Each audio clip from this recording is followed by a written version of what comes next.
have two pulleys with radii 20 and 6 centimeters. Smaller one rotates 30 times in 12 seconds. Now we need to find the angular speed of each pulley. Now the small pulley is no problem. Plenty of information about him.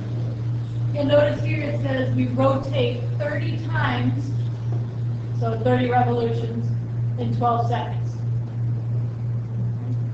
Well, 30 revolutions in 12 seconds. If I have revolution speed, I can convert to angular speed. There it is, that good old 1 revolution is equivalent to 2 pi in radian. That's the conversion factor to get you into angular speed.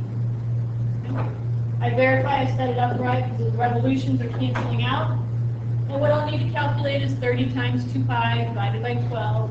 But then I'll have my angular speed in radians per second, which is what they asked for, radians per second.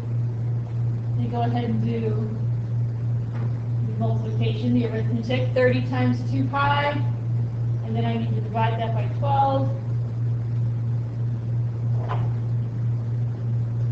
15.71 radians per second is the angular speed of the small pulley. Okay, now that one is pretty straightforward, short if you will, but I also need to find the angular speed of the larger one because they asked for each pulley. So here's what I'm going to do for the larger one. I do not have the rotations per second for the larger one. But what I do have is that angular speed of the smaller one. Seemingly unrelated, but watch this. If I do linear speed equals angular speed times radius, then I'm going to work with the small guy's information.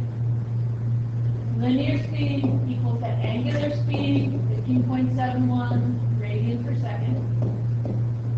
And the radius of that smaller one was 6 something, what was it? 6 centimeters.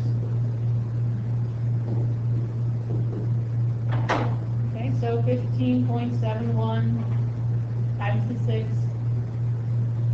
roughly 94.26. And that's in distance over time. So if you're thinking, okay, what's the purpose of that? That's working with the smaller one. I need the larger one. The linear speed will be the same for both pulleys since they are attached. So if I have the linear speed of the smaller one, it's also the linear speed for the larger one.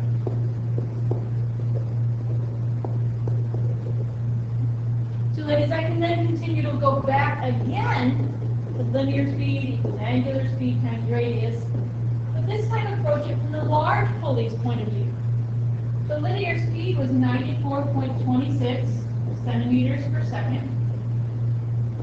Angular speed is unknown for the larger one, but his radius was 20 centimeters.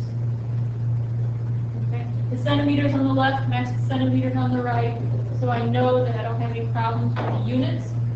And if I take that 94.26 in my algebra, divide by 20, I've got the angular speed, 4.713 radians per second, but this time for the large pulley.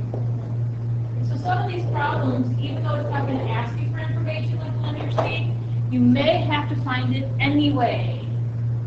Sorry.